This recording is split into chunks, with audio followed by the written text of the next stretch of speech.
তুফানকে যে ভালোবাসা দেশ বিদেশের মানুষ যেভাবে দিচ্ছে, ইনশাল্লাহ উই হোপ যে তুফান শুধু বাংলায় নয়, এপার বাংলা ওপার বাংলা শুধু বাংলাই নয়, এই তুফান বয়ে যাবে গোটা পৃথিবীতে এবং এই তুফান ঝড় জয় করবে গোটা পৃথিবীর মানুষকে। আমি সত্যিই বলছি যে আমি ভাবতেই পারি না উইদাউট চঞ্চল ভাই আমার কাছে প্রজেক্টটা তুফান অসম্পূর্ণ থেকে যেত। Thank you brother. তুফান, খুব ভয় পাইছি রে। আমার কাছে সত্যিই খুব ভালো লাগে, আমি সত্যিই খুব গর্বিত যে আজ আমি সবসময় যেটা চেয়েছি যে আমাদের বাঙালিদের পাশাপাশি একদিন দেখো আমাদের সিনেমা ইংলিশরাও দেখবে, যেমন করে বলিউড এগিয়েছে।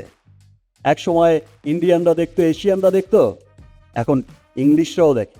আমার খুব ভালো লাগছে দেখে তুফানের টিজার যখন লঞ্চ হয়েছে, আপনারা সকলেই জানেন তুফানের টিজার যখন লঞ্চ হয়েছে, তুফানের গান যখন এসেছে, এই দুই সময়ই অস্ট্রেলিয়া বলেন, আপনার নেদারল্যান্ড বলেন, আপনার আমেরিকা বলেন, আপনার জার্মান বলেন, আপনার জাপান বলেন, এরকম বহু দেশের সেই ইংলিশরা বলেন, বহু দেশের ইংলিশ কন্টেন্ট ক্রিয়েটাররা কিন্তু গানের টিজারের রিয়েকশন দিচ্ছে। খুব ভালো বলছে আমাদের সিনেমার টিজারকে, খুব ভালো বলছে। এই প্রথম শুনছি তাদের মুখে একটা বাংলা সিনেমার টিজারের কথা, রিভিউর কথা একটা জার্মান লোকের মুখ থেকে শুনছি, একটা ইংল্যান্ডের লোকের মুখ থেকে শুনছি, একটা আমেরিকার লোকের মুখ থেকে শুনছি।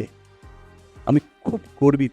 সো তুফান যে এত ভালো চমৎকার একটা সিনেমা এবং সবার হৃদয়ে যে কেড়েছে, সবার হৃদয়ে যে তুফান উঠেছে, সেটা তুফানের টিজার দেখলেই বোঝা গেছে, সেটা তুফানের গান দিয়েই বোঝা গেছে। উড়াধুরাই করে দিয়েছে। থ্যাংক ইউ রাফি, এবং এমন চমৎকার একটা প্রজেক্ট আমাকে দিয়ে ভাবার জন্য।